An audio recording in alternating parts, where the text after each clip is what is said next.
The envelope sits on my desk like an accusation. White paper, cream edges, my name written in handwriting I haven't seen in 30 years but would recognize in my sleep. The ink is blue-black, careful, the kind of penmanship they don't teach anymore. My full name is there, Nathaniel James Crawford. Not Nate, not the shortened version everyone uses now. Only one person ever called me by my full name, rolling each syllable around like he was tasting something rare. I've been staring at it for 20 minutes, maybe longer. Time moves differently when you're afraid to breathe too deeply, afraid to disturb the careful architecture of a life built on silence. The storm outside matches my pulse, erratic building, then retreating. Rain lashes against the study windows, and the old Victorian house creaks in response. These walls have heard 40 years of my measured footsteps, my careful conversations, my practiced laughter. They've watched me become someone reliable, respectable, safe. The kind of man who runs a high school with steady hands and speaks at community fundraisers with just the right balance of warmth and authority. My wedding ring catches the lamplight as I reach for my glass of scotch. The whiskey burns, but not enough to wash away the taste of memory that's been building in my throat since the mail arrived this afternoon. Elaine handed me the envelope with the same distracted smile she's worn for the past 5 years, maybe 10. We exist in parallel lines now, crossing at meals and bedtimes, at parent-teacher conferences and holiday dinners, but never truly intersecting. She's upstairs reading, glasses perched on her nose, probably working through another mystery novel. The kind where everything is revealed in the final chapter, where secrets untangle neatly and justice prevails. Real life, I've learned, is messier than that. Some secrets don't want to be solved. Some of them want to stay buried. But this envelope won't let me. I turn it over in my hands. No return address, but the postmark is clear enough: Burlington, Vermont. The place where everything changed. The place I've spent 3 decades trying to forget, or at least trying to convince myself I've forgotten. My hands shake as I open the desk drawer. It sticks, the way it always has, warped from years of humidity and neglect. Inside, beneath a stack of old photographs I keep meaning to organize, I slide the envelope. But as I push it down, one of the photos slips free, floating to the floor like a feather. I know what it is before I pick it up. I always know. 2 young men in a lake. The water is dark around our waists, but the late afternoon sun turns everything else to gold. Our skin, our hair, the ripples spreading outward from where we stand. We're laughing at something, heads thrown back, completely unguarded. Julian's arm is extended toward the camera, probably holding the old Polaroid he carried everywhere that summer.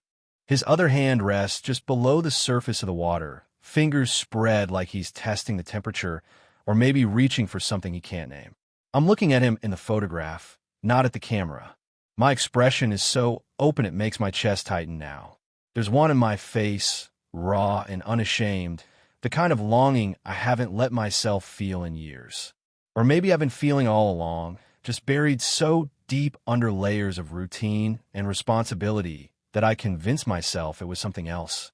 Indigestion, stress, the natural melancholy of middle age. But looking at this photograph, I remember what it felt like to want something so badly it made your bones ache. To want someone. I was 22 in that picture. Julian was 21. We thought we knew everything about the world and nothing about ourselves. We were wrong on both counts. That summer was supposed to be simple.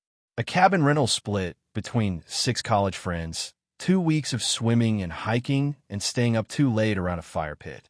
I just finished my art degree, though I was already having doubts about making a living with a paintbrush. Julian was studying photography, all dark eyes and careful compositions, always seeing things the rest of us missed. We shared a room because we were the only 2 who didn't snore. That's what we told everyone. Truth was, I volunteered a room with him before anyone else could, and he said yes so quickly I wondered if he'd been thinking the same thing. Nothing happened those first 10 days. We swam and hiked and played cards until dawn. We helped make elaborate meals that tasted like smoke and laughter. We took turns reading aloud from whatever paperbacks people had brought, Stephen King, Anne Rice, and some beat poetry that made us feel sophisticated and worldly. But there were moments, glances that lingered a half second too long, conversations that seemed to circle around something we couldn't name. The way Julian looked at me when he thought I wasn't paying attention, like he was trying to solve a puzzle he wasn't sure he wanted the answer to. On the 11th night, everyone else drove into town for a bonfire party at someone's family farm. Julian said he had a headache. I said I wasn't in the mood for crowds. It wasn't entirely a lie. I've been feeling strange all week, restless in a way that had nothing to do with being cooped up in the cabin. We sat on the dock after they left, feet dangling in the water, watching the sun set behind the mountains. The lake was so still it looked like black glass, perfect mirror for the sky. Julian had his camera with him, as always, but he wasn't taking pictures. He was just holding it, turning it over in his hands like a worry stone. He asked me if I ever felt like I was waiting for something but didn't know what. I said yes because it was true, because I'd been waiting all my life for something I couldn't name. He asked me if I thought about what it would be like to be different. Not better or worse, just different. Like waking up in someone else's skin and seeing how that felt. I said I thought about it more than I probably should. That's when he looked at me directly, really looked at me, the way he did when he was lining up a photograph. His voice was quiet, almost lost in the sound of water lapping against the dock. He said he wanted to try something, but only if I promised not to tell anyone. I promised. Of course I promised. I would have promised him anything in that moment, with the last light fading from the sky and the weight of a secret settling between us like a shared blanket. What happened next lasted maybe 10 minutes, maybe less. I've replayed it so many times over the years that I'm not sure anymore what's memory and what's imagination. I remember his hand on my shoulder, then my cheek. I remember the way my heart hammered, so loud I was sure he could hear it. I remember thinking this was what drowning felt like, this complete surrender to something bigger than yourself. I remember how carefully he touched me, like I might disappear if he moved too fast. I remember touching him back, amazed at how warm skin could be, how solid and real and alive. And then I remember how we both pulled away at the same moment, as if we'd suddenly remembered who we were, where we were, what the world expected from us. He said we shouldn't tell anyone. I said I understood. We sat in silence until the others came back, drunk and loud and full of stories. We never talked about it again. The next morning, Julian packed his things early. Said he got a call about a summer internship opportunity. He was gone before I finished my coffee, and I spent the last 3 days of the vacation feeling like I'd lost something I'd never really had. We exchanged a few letters that fall, careful and friendly and completely surface level. By Christmas, even those had stopped.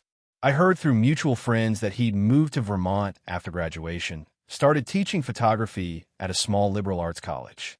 I moved to Connecticut, got my teaching certificate, married Elaine 3 years later because she was kind and patient and everything I thought I was supposed to want. I convinced myself I'd forgotten about Julian, about that night, about the way it felt to want something so completely it made you forget to breathe. But sitting here now, holding this photograph, I realize I never forgot anything. I just got very good at not remembering. The house settles around me, all familiar creaks and sighs. Upstairs, I can hear Elaine turning pages, the soft sound of her bookmark hitting the nightstand. She'll be asleep soon, and I'll join her in our careful bed, where we sleep on separate sides and dream separate dreams. Tomorrow I'll wake up at 6:15 and make coffee and iron a shirt and walk the halls of Patterson High School like a man who has never questioned a single choice in his life. I'll smile at the teachers and nod at the students and solve small problems with practiced efficiency. But tonight, in this pool of lamplight with Julian's handwriting burning in my desk drawer, I let myself remember what it felt like to be 22 and drowning in possibility. I let myself remember what it felt like to want something more than safety, more than respectability, more than the careful life I've built like a fortress around the boy who once stood laughing in a lake, reaching towards something he was too afraid to name. The storm is starting to ease, but I can still hear it in the distance, rolling away towards someone else's sleepless night. I finish my scotch and place the photograph back in the drawer, next to the envelope I'm not ready to open. Not yet. But I don't lock the drawer. For the first time in 30 years, I leave it slightly open, like a door I might finally be ready to walk through. The alarm sounds at 6:15, same as every morning for the past 12 years. I reach across the space between us and silence it before it can wake Elaine, though she barely stirs anymore. Sleep has become another country for her, one I'm not invited to visit. I dress in the semi-darkness, each movement practiced and efficient. Navy suit today. It's Tuesday, which means faculty meeting after school.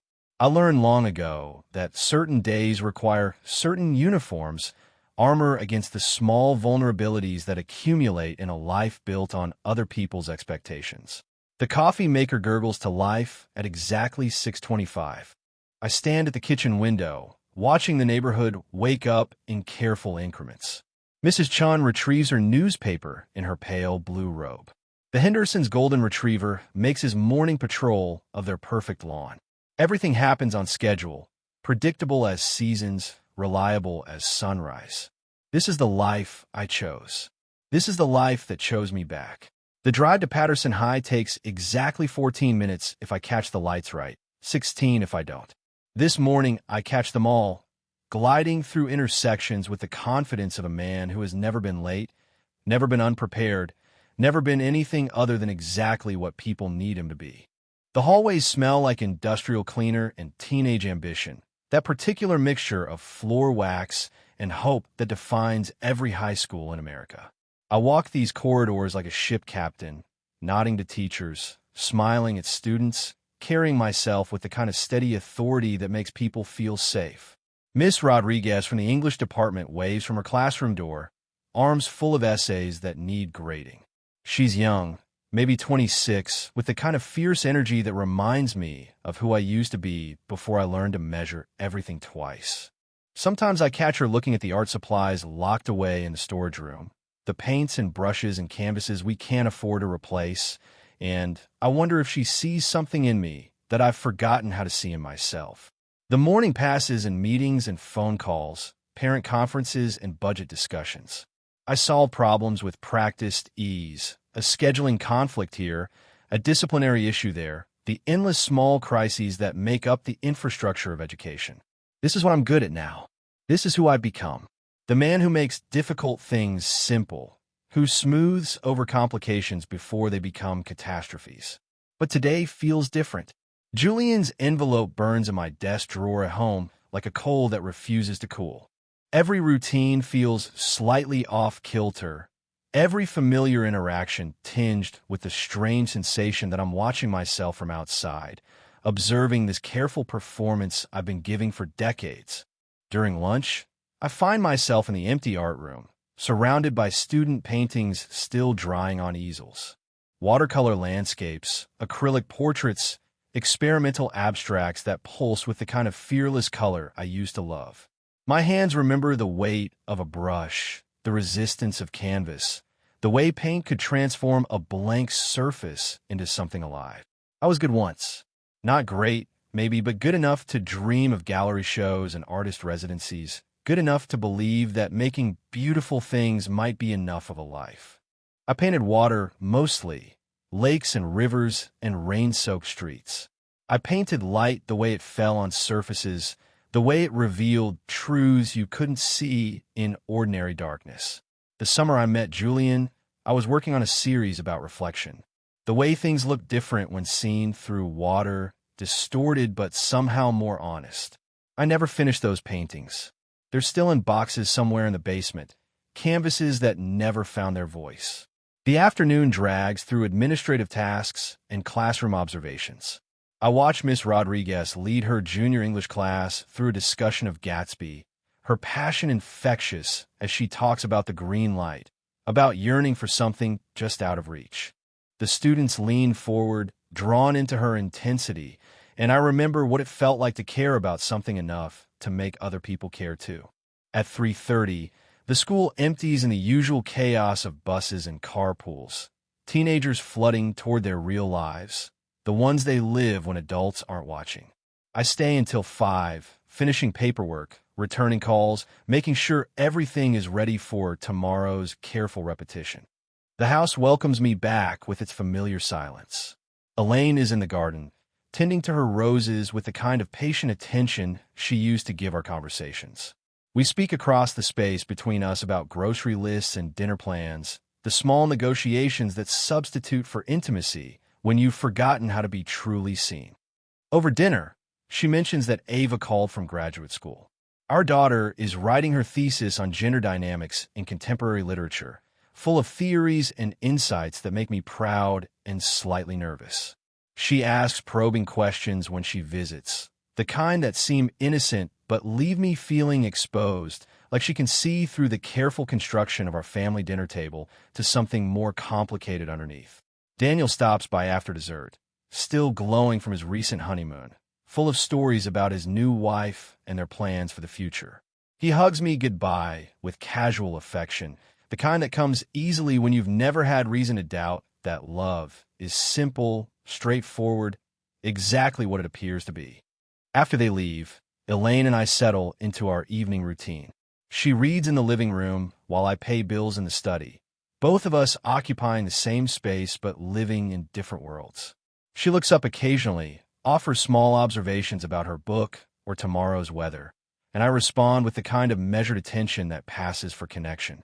But tonight, my eyes keep drifting to the desk drawer where Julian's letter waits. Tonight, the life I've built feels less like accomplishment and more like elaborate camouflage, a beautiful facade hiding something I'm not sure I remember how to name. When Elaine goes upstairs to bed, I remain in the study, surrounded by the evidence of a successful life, diplomas and awards, family photographs, the accumulated proof that I became exactly who everyone expected me to become. But in the quiet darkness, with the phantom weight of Julian's letter pulling at my attention, I allow myself to wonder what might have happened if I'd been brave enough to become someone else instead. Someone who painted water and light and the beautiful complications of truth. Someone who didn't learn to hide so well that he forgot what he was hiding from. 3 days pass before I find the courage to open Julian's envelope. 3 days of carrying it with me like a talisman, moving it from the desk drawer to my briefcase to the glove compartment of my car, as if proximity might somehow prepare me for whatever words wait inside. The letter arrives on a Thursday. I open it on Sunday morning while Elaine is at church, her absence giving me the space I need to breathe without explanation. The handwriting is the same careful script from the envelope, but smaller now, more intimate. Private words meant for private moments. I read it twice before the meaning settles into my bones. Professor Whitman is retiring after 43 years of teaching American literature at Middlebury College. There will be a celebration, a weekend retreat at the old Clearwater Center in Vermont. The same cabin where we spent that summer, now converted into a space for writers and artists to gather, to remember, to reconnect with whatever brought them to the work in the first place.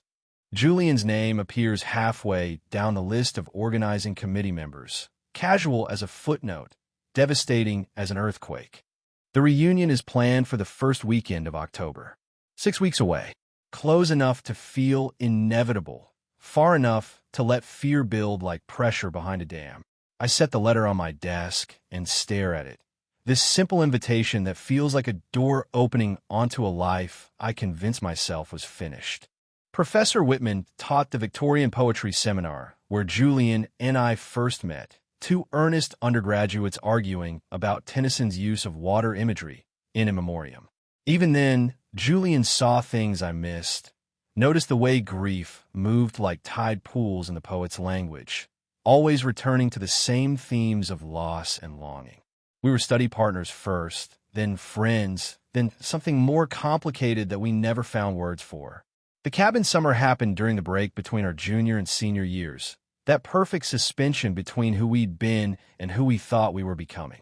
I haven't seen Professor Whitman since graduation. Haven't thought about those poetry seminars in years. But sitting here with Julian's careful handwriting spread before me, I remember the way literature used to feel like a living thing, the way certain poems could crack something open inside you and leave you changed.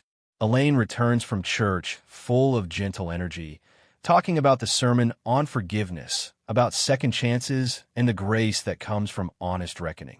She's always been more spiritually inclined than I am, finding comfort in rituals I've never quite understood. But today her words feel directed at me specifically, as if she knows something is shifting and wants to offer whatever wisdom she can. I tell her about the letter over lunch, keeping my voice carefully neutral. An old professor retiring. A weekend celebration in Vermont. Nothing unusual about attending something like that, honoring a mentor who helped shape your thinking about literature and life. She encourages me to go, of course. Says a weekend away might be good for me, that I've seemed restless lately, distracted in ways she can't quite name.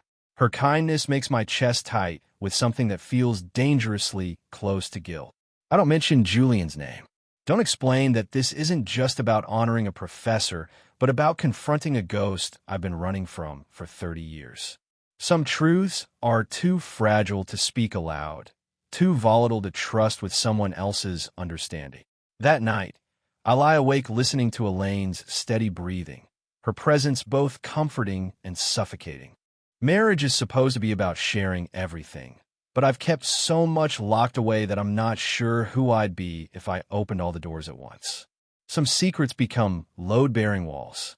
Remove them, and the whole structure might collapse.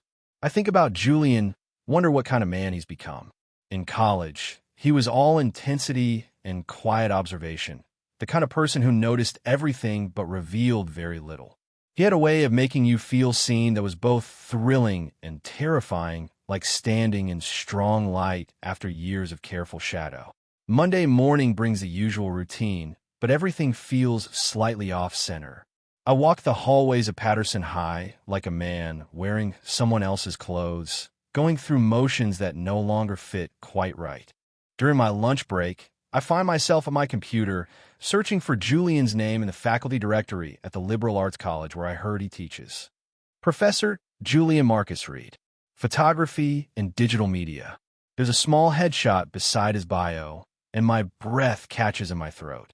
He's older, of course, gray, threading through the dark hair I remember, lines around his eyes that speak of years spent squinting through camera viewfinders.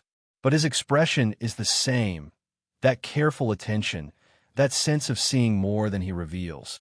I close the browser quickly, as if someone might catch me looking, might see something in my face that I'm not ready to explain. The week passes in a blur of administrative tasks and careful conversations. I make arrangements to attend the reunion, booking a room at a nearby inn because staying at the center itself feels too intense, too loaded with memory. I tell Elaine it's just for the weekend, that I'll be back Sunday evening in time for dinner. She helps me pack, folding shirts with the same careful attention she brings to everything, asking gentle questions about people I might see, memories I might revisit. I answer in generalities, painting the weekend in soft, harmless colors that have nothing to do with the storm building inside my chest. The night before I leave, I find myself back in a basement, digging through boxes I haven't opened in years. I'm looking for something specific, the photographs from that summer, the ones I couldn't bring myself to throw away but couldn't bear to display either. I find them in a shoe box beneath my abandoned paintings. Images that capture the easy intimacy of young friendship before it complicated into something harder to name. Most of them are group shots, 6 college friends arranged around a campfire, posed on hiking trails, laughing over elaborate meals we cooked together. But at the bottom of the stack, I find the one I was really looking for. Julian and me by the lake, the photograph he took that captures something I spent 30 years trying to forget. The want in my expression is so clear it makes my hands shake. I slip it into my suitcase, this evidence of who I used to be before I learned to hide so well. Tomorrow I'll drive north toward whatever reckoning waits for me in Vermont, carrying this image like a prayer, like a question I'm finally ready to ask. The drive to Vermont takes 4 hours, but I stretch it to 5, stopping at roadside stands and scenic overlooks, anything to postpone the moment when memory becomes present tense. The trees are beginning their autumn performance, hints of gold threading through the green canopy, and I find myself photographing them with my phone like a tourist in my own past.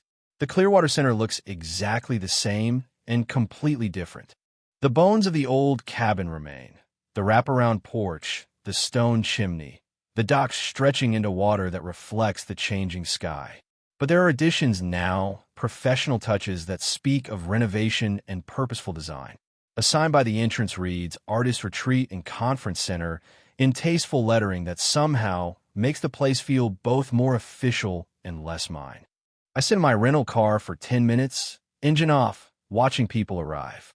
Former students of Professor Whitman, most of them now in their 40s and 50s, carrying themselves with the particular confidence that comes from finding your place in the world. Writers and teachers, editors and librarians, people who made careers from loving language in all its complicated forms. Then I see him. Julian stands on the porch talking to a woman with silver hair and paint-stained fingers, his profile unchanged despite the years that have settled into the lines around his eyes. He's wearing a dark green sweater that brings out something in his coloring I've forgotten, and he holds himself with the same careful attention I remember, as if he's always listening for something the rest of us might miss. My heart performs some complicated rhythm against my ribs, and for a moment I'm 22 again, drowning in possibility and terror in equal measure. He turns, scanning the parking area, and our eyes meet across 30 years of careful silence. The recognition is immediate and mutual, a current that connects us before either of us can think to resist. He raises his hand in a small wave, nothing dramatic, just acknowledgement that here we are, in this place after all this time. I get out of the car before I can lose my nerve. The weekend is structured around workshops and readings, communal meals, and evening gatherings around the fire pit. Professor Whitman, now 83 and sharp as ever, moves through the crowd with the easy grace of someone who has spent decades helping other people find their voices. He remembers me immediately, asks about my work and education, seems genuinely pleased that his influence helped shape someone who shapes others in turn. Julian and I are assigned to the same workshop group, focusing on the intersection of visual and written narrative. It feels like fate or careful planning, though I can't tell which. We sit across from each other at a round table, notebooks open, pens poised, pretending this is normal, that we're just two former classmates reconnecting over shared academic interests. But there's electricity in the air between us, the kind of charged atmosphere that comes before storms. Every time he speaks, I remember the cadence of his voice, the way he pauses to consider his words before releasing them into the world. Every time I catch him looking at me, I feel something fundamental shift inside my chest, like tectonic plates remembering how to move. The first evening, we find ourselves walking together after dinner. No conscious decision, just the natural gravitation of bodies that once knew how to orbit each other. The path around the lake is familiar despite the new lighting and carefully maintained trails. We walk in comfortable silence at first, the kind that doesn't need filling with conversation. He tells me he never married, says it simply, without explanation or apology. I tell him about Elaine, about Ava and Daniel, about the life I built in Connecticut. The words feel strange in my mouth, like I'm describing someone else's existence, someone who looks like me but makes different choices. We reach the dock where everything changed 30 years ago. It's been rebuilt, reinforced, extended further into deeper water. But it's still a dock, still a place where two people can sit side by side and watch the sky reflect in dark water. Julian pulls out his phone and shows me a photograph. It's from that summer, but not one I remember seeing before. I'm sitting alone on this very dock, late afternoon light turning the water to gold around me. My expression is contemplative, almost melancholy, like I'm waiting for something I'm not sure will come. He took this picture of me, I realize, kept it all these years. I'm beautiful in the photograph in a way I never let myself be beautiful in real life. Young and open and unafraid of being seen. The boy in the picture hasn't learned yet that wanting certain things comes with consequences, that some kinds of love require more courage than others. We sit on the rebuilt dock as darkness settles around us, the weight of 3 decades pressing down like a physical thing. He doesn't touch me, doesn't say anything about that night when we were young and foolish enough to reach for something we couldn't name. But his presence beside me feels like coming home to a house you didn't know you'd been missing. Other voices drift across the water from the center, people gathering around the fire pit, sharing stories and laughter. We should go back, join the community we're supposed to be part of. But neither of us moves. The night is too fragile, too full of possibility and danger. Finally, Julian speaks, his voice quiet enough that I have to lean closer to hear him. He says he thinks about that summer sometimes. Not obsessively, not in a way that interferes with his life, but regularly enough to know it changed something fundamental about how he sees the world.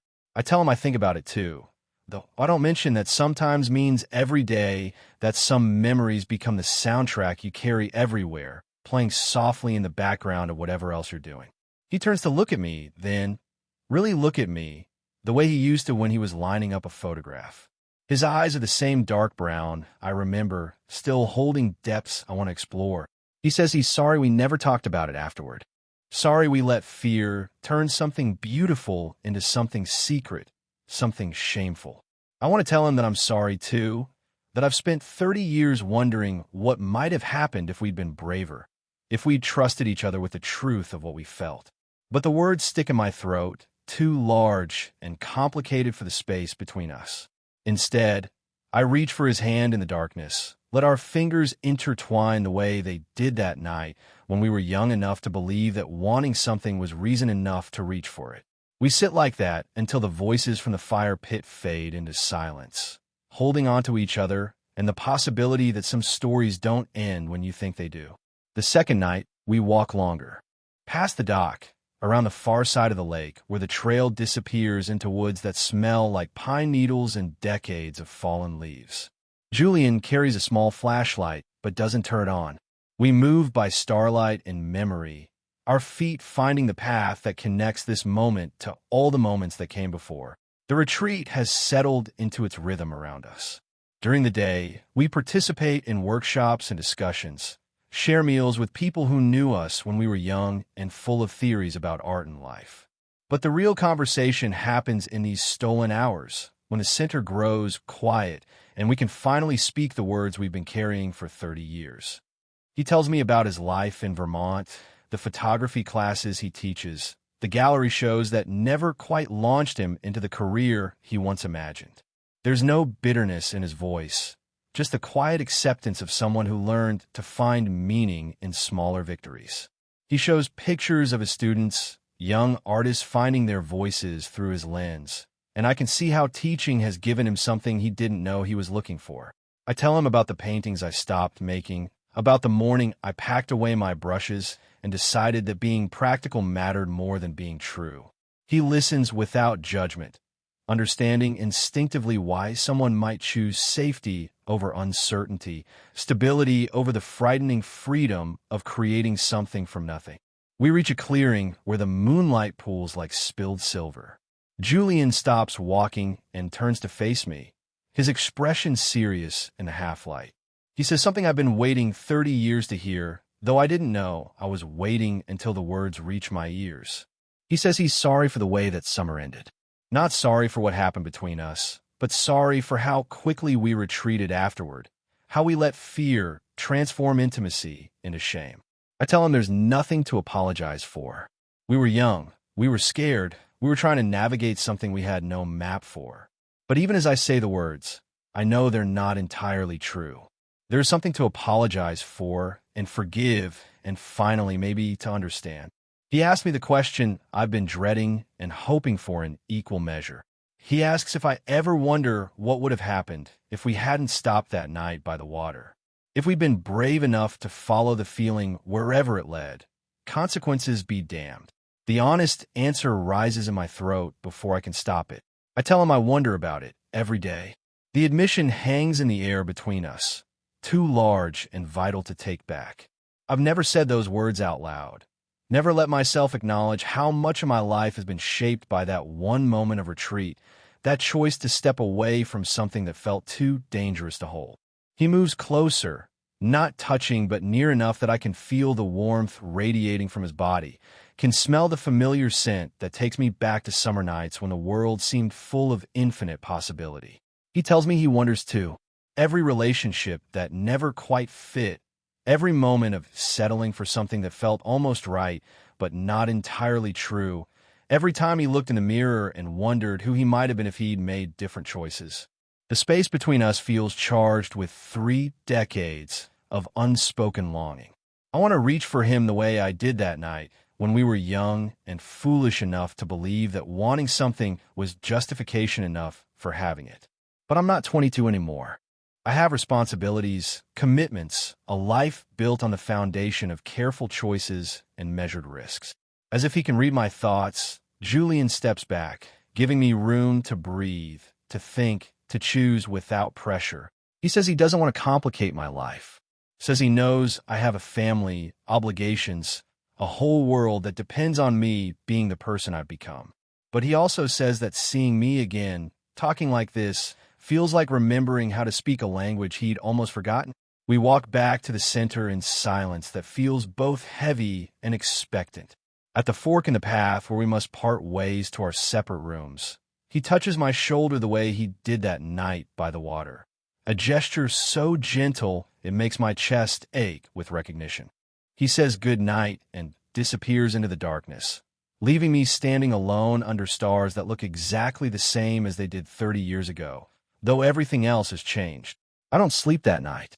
Instead, I sit by the window in my small room, looking out at the lake that holds so many memories, and finally let myself feel the full weight of what I've been carrying all these years. It's not just desire, though desire is part of it. It's not just regret, though regret colors everything. It's the recognition that some choices echo through time in ways we can't predict, that the person we decide not to become haunts the person we do become, whispering questions we spend lifetimes trying to answer. In the morning, I find Julian at the communal breakfast table, cradling a cup of coffee and watching the sun rise over water that looks like hammered gold. He doesn't mention our conversation from the night before, doesn't push or pressure or demand anything from me. Instead, he simply makes room for me to sit beside him, and we watch the day begin in comfortable silence. 2 men who have finally acknowledged the truth they've been dancing around for decades. The truth that some connections transcend time and distance and all the careful ways we learn to protect ourselves from being fully known. The truth that love, once felt, never entirely disappears, no matter how deeply we bury it or how convincingly we tell ourselves it was just a phase, just confusion, just the foolishness of youth. The truth that recognition, when it comes, feels less like revelation and more like coming home. The drive home from Vermont takes longer than it should. I stop at every rest area, walk aimlessly through gift shops selling maple syrup and postcards. Anything to postpone the moment when I have to walk back into my carefully constructed life, carrying the weight of what I've remembered about myself. The house looks exactly the same. White colonial with blue shutters, Elaine's roses still blooming along the front walk. But I feel like a stranger approaching it. 3 days away, and I've become someone I don't entirely recognize. Someone who carries Julian's words like a second heartbeat. Someone who finally spoke the truth about 30 years of wondering. Elaine meets me at the door with her usual gentle warmth, asking about the weekend, about Professor Whitman, about the other people I reconnected with. I answer carefully, editing the story even as I tell it, but something in my voice must sound different because she keeps looking at me with a puzzled expression, like she's trying to solve her equation that doesn't quite balance. That night, lying beside her in our familiar bed, I can't find the rhythms of sleep. Every time I close my eyes, I see Julian's face in the moonlight, hear his voice saying my name the way no one else ever has. The guilt is overwhelming, but it's complicated by something that feels dangerously like relief. For the first time in decades, I know exactly who I am and what I want. The knowledge terrifies me. Days pass in the usual patterns. I walk the halls of Patterson High, solve problems, attend meetings, smile at parents and colleagues with practiced ease. But underneath the performance, something fundamental has shifted. I feel like I'm living in translation, converting the truth of my inner experience into the language everyone expects to hear. Miss Rodriguez stops by my office one afternoon with a question about curriculum funding. She's animated about a new poetry unit she wants to introduce, her passion infectious as she describes helping students find their voices through verse. As she talks, I remember what it felt like to believe that art could change things, that beauty mattered enough to build a life around. After she leaves, I find myself pulling up Julian's faculty page again, studying his photograph like it might reveal secrets I missed during our weekend together. His contact information is listed there: office phone, email address, the simple tools that could connect us if I were brave enough to use them. I close the browser without writing anything. The breaking point comes on a Tuesday evening in late October. Elaine and I are having dinner, talking about Ava's latest phone call, when she mentions that our daughter asked about family photographs from before she was born. Specifically, she wants pictures from my college years for a presentation she's working on about family history and identity. I tell Elaine I'll look through the boxes in the basement, knowing exactly which photographs I won't be including in any family presentation. After dinner, I find myself standing in front of the closet where I store my abandoned paintings. I haven't looked at them in years, but tonight I pull out canvas after canvas, remembering the person who made these images. They're not masterpieces, but they have something I've forgotten how to access: honesty, vulnerability, the willingness to reveal rather than conceal. I find the water series I was working on that summer, the paintings about reflection and distortion, truth seen through shifting surfaces. They're unfinished, but they pulse with life in a way that makes my chest tight with recognition. This is who I used to be. This is what I gave up when I decided that being safe mattered more than being true. Elaine finds me there an hour later, surrounded by evidence of the dreams I abandoned. She sits on the basement steps, taking in the scattered canvases, the brushes still crusted with old paint, the whole archaeology of self I buried. Her voice is gentle when she asks if I'm having some kind of crisis.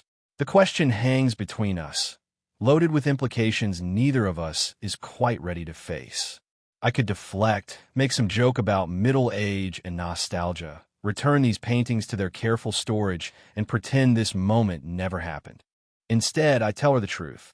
Not the whole truth. I'm not that brave yet, but enough of it to change everything between us.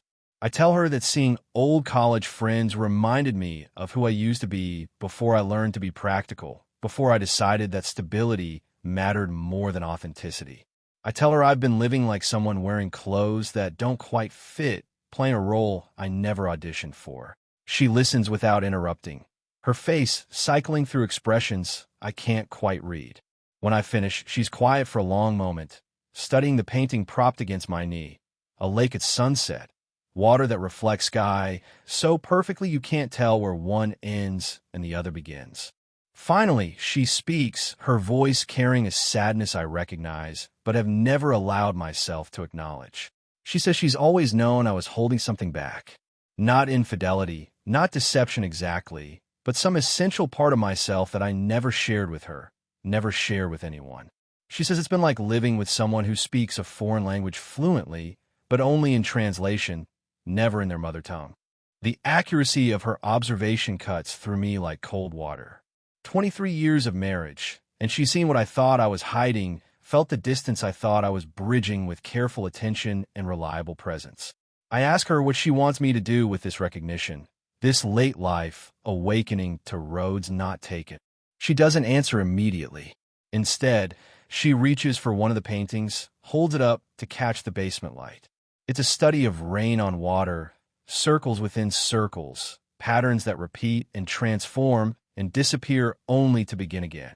She says she wants me to be happy, really happy, not just content or comfortable or good at playing the part. She says life is too short to spend it pretending to be someone else, even if that someone else is easier to live with. The generosity of her response undoes me completely. I start crying then. Not the careful tears of grief or frustration, but the deep, shaking sobs of someone who's been holding their breath for 30 years and finally remembers how to exhale. The months that follow feel like learning to breathe with different lungs. Elaine and I begin the careful work of untangling a life built on love that was real but incomplete, on commitment that honored everything except the truth of who we really are. There are lawyers and mediators, conversations with Ava and Daniel that require more honesty than I've practiced in decades. Our children are adults now. capable of understanding that marriages can end not in betrayal or cruelty, but in the simple recognition that two people can care deeply for each other while acknowledging they were never meant to travel the same path. Ava asks the most direct questions, her academic training making her probe beneath surface explanations. She wants to understand how someone can live authentically within structures that demand performance, how late-life awakenings fit into theories about identity and choice. I don't have clean answers for her. Only the messy truth that some realizations take decades to surface, that courage isn't something you either have or don't have, but something you practice until it becomes possible. Daniel is gentler in his curiosity, more concerned with making sure his mother and I remain people he can love and respect despite the disruption we're causing to his understanding of family stability. I assure him that divorce doesn't erase 23 years of genuine partnership, that his childhood was built on real affection, even if it wasn't built on complete truth. The house sells quickly.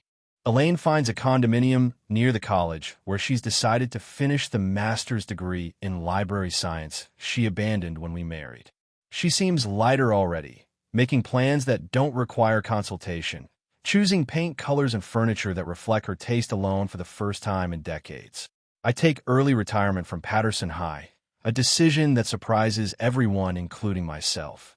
The principal who never missed a day, who built his identity around reliability and institutional loyalty, walking away from the job that defined him. But Miss Rodriguez understands. She stops by my office the day I'm packing my personal items, helps me box up the certificates and awards that once seemed so important. She tells me she's applying for a grant to expand the arts program, to bring real supplies and visiting artists into the school. She says my support over the years gave her the confidence to believe that beauty and creativity matter as much as standardized test scores and budget reports. Hearing this, I realize that some kinds of influence happen quietly, through small encouragements and consistent presence rather than grand gestures. Spring arrives early, and with it, the letter I've been waiting for without admitting I was waiting. Julian writes from Vermont, where the ice is breaking up on the lake, and his photography students are documenting the transformation from winter stillness to spring possibility. He mentions that he's been thinking about our conversation by the water, about roads not taken, and the strange mercy of second chances. He doesn't ask me to come visit, doesn't pressure or assume or demand anything from me, but he includes his address, his phone number, the practical information that would make connection possible if connection is what I choose. I spend a week crafting my response, writing draft after draft until I finally settle on honesty over eloquence. I tell him about the divorce, about the conversations with my children, about the retirement that felt less like ending something and more like finally beginning. I tell him about the paintings I've started making again, watercolors mostly, studies of light and shadow that don't try to capture anything except the pleasure of seeing clearly.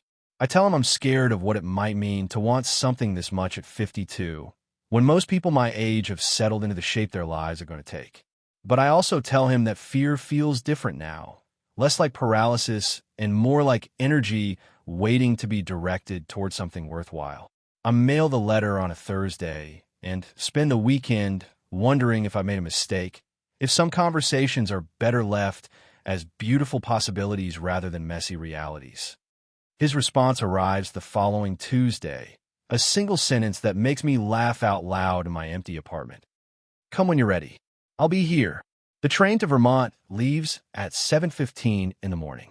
I arrive at the station with a single bag, the same leather satchel I carried in college, packed with clothes that will last me through whatever comes next. The platform is busy with commuters and travelers, people beginning journeys that will take them toward family reunions and business meetings and all the ordinary reasons people have for moving from one place to another. I stand among them feeling simultaneously invisible and radiant, just another middle-aged man catching a train, except that everything in my life has led to this moment of choosing courage over safety.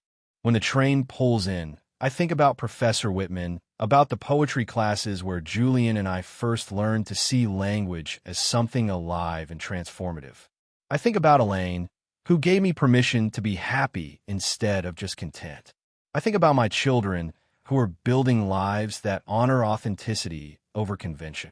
Mostly, I think about the boy I used to be, standing in a lake 30 years ago, reaching towards something he couldn't name but knew he wanted. I board the train as it begins to rain. Soft autumn drops against the windows that blur the familiar landscape into something impressionistic and new. The seat beside me stays empty, and I use the space to spread out a small sketchbook, making tentative marks with a pencil as the world streams past. I draw water, of course. Always water. Light on moving surfaces, reflections that shift and change but never disappear entirely. 3 hours later, the train pulls into Burlington Station. Through the rain-streaked window, I can see him waiting on the platform, hands in his pockets, that patient stillness I remember from when we were young and thought we had all the time in the world. I gather my things and step off the train into the soft Vermont rain, into whatever story we're finally brave enough to write together.